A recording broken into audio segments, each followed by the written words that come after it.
सौरभ सोनू रवल लोग के बता दी कि एगो गाना सही से बजत नहीं खे कि मतलब सुने के भी मौका देते नहीं खे पवन सिंह। मतलब खिसिया गल वाले लोग से कि गाना हमरा देवे के बाद तो देवे के बाद, मैंने रोज एगो गाना देवे के बाद ठान ले वाले लगा पवन सिंह। तो आप सबके बता दी कि जैसे ही एगो गाना के लहर खत्म होत नहीं खे कि दूसर गाना फेंक देता रहे पवन सिंह यूट्यूब पर।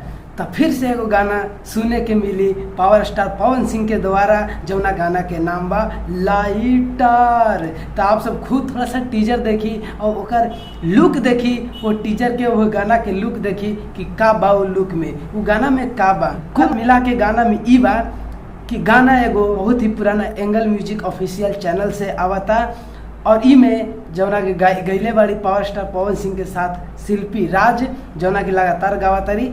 और ई गाना में वही हीरोइन सालू सिंह बाड़ी जौना के मगहिया गाना आयल रहे सेनुरा डाले से पहले। ओकर बाद सालू सिंह के साथ रहे गाना, जौना गाना के नाम रहे ओढ़नी हटा के। और ई तीसरा गाना बा सालू सिंह के पावर स्टार पवन सिंह के साथ, जे गाना के नाम बा लाइटर। सबसे मज़ेदार ई बा कि गाना बहुत ही भरपूर डांस से नाच से भरल ई गाना आवता। बहुत मजा आई गाना सुन के, काहे कि हर एक गाना था हिटे पर हिट जाता। काहे कि ऐसा नहीं के गाना बजत देखे जौना भी गाना आवता 10 मिलियन 20 मिलियन से नीचे नहीं खे रुका था, फिर गाना तो हिट रहबे करला। और ई गाना फिर से आ गई पावर स्टार पवन सिंह के, जौना के नाम बा लाइटर। तो लाइटर लगा के बीड़ी फूका और गाना के पूरा सुना।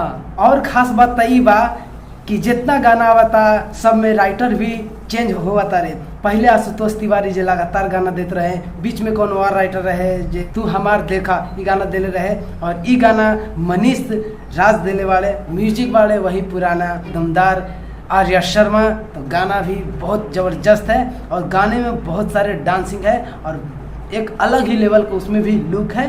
और म्यूजिक दे है आर्या शर्मा। तो गाना बहुत ही बवाल होने वाला है दोस्तों। और लगातार गाना आवे के मामला लगातार जारी रही और लगातार कि सालू सिंह के भी सुपरस्टार बना के ही छोड़िए पावर स्टार पवन सिंह। तो आप सबके बता दी कि ई गाना 27 जून सुबह 7 बजे रिलीज हुई। ई गाना 27 जून के सुबह 7 बजे रिलीज हो जाए। आप सब भी गाना के देखल ना भूली। और बता दी कि गाना मतलब बहुत मस्त बनल बा, म्यूजिक भी बहुत ही में बढ़िया मिलल बा, जौना के सुन के रवलो लग के हिले के मान करी।